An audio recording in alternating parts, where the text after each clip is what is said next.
Drip, drip, drip. The echo of falling water bounced off tiled walls while cold clung to every surface, and Moody slowly began to regain consciousness. The only thing he saw was darkness, thick and absolute, the kind that exists in the deepest caves where nothing lives, yet somehow he was there, the only inhabitant of this black void. With every passing minute, his awareness sharpened and new realizations formed. He knew he had been unconscious for hours from the stiffness in his body, and he knew he wasn't free. His real name was Matthias, but everyone called him Moody, including himself, because he never talked much and always seemed distant, like he was angry at the world. He remembered walking home from school on a rainy Friday afternoon, rain pouring down hard enough to soak him through, but he didn't care about getting sick or anything else. The last thing he remembered clearly was a car stopping beside him and someone offering him a ride, and then nothing.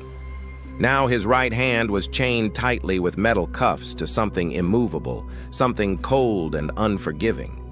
The smell around him told him more than his eyes could. Chemicals filled the air, sharp and artificial, like solvents or paint. He guessed he was in a basement, maybe some abandoned industrial place, somewhere forgotten. At first he felt fear, but it passed quickly, replaced by a strange calm, like his mind had decided panic was useless. Drip, drip, drip. The sound continued, steady and indifferent, marking time in a place where time no longer mattered. Big Mike sat comfortably in his chair in front of the TV, smoking Marlboro Golds and washing them down with his favorite cheap beer, letting the routine of his life settle into him like always. He worked double shifts at a chemical plant in a small town near Chicago, a place where nothing ever really changed, and he didn't need anything more than that.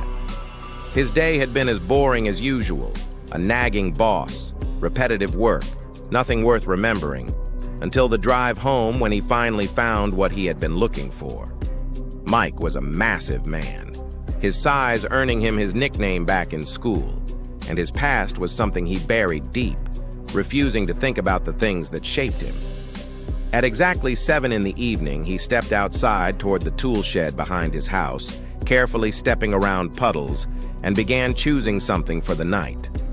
After a moment of consideration, he picked what he needed and returned inside, already feeling anticipation building. When Moody heard footsteps, he froze, holding his breath, and suddenly the room flooded with harsh fluorescent light. Across from him stood a huge figure, and only then did he realize he wasn't alone. Pieces of other people were scattered everywhere, limbs separated from bodies, torsos abandoned like broken objects.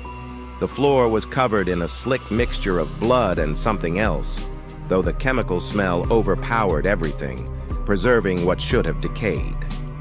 On a wooden shelf at the far end of the room stood rows of human heads, arranged like trophies, with one empty space waiting.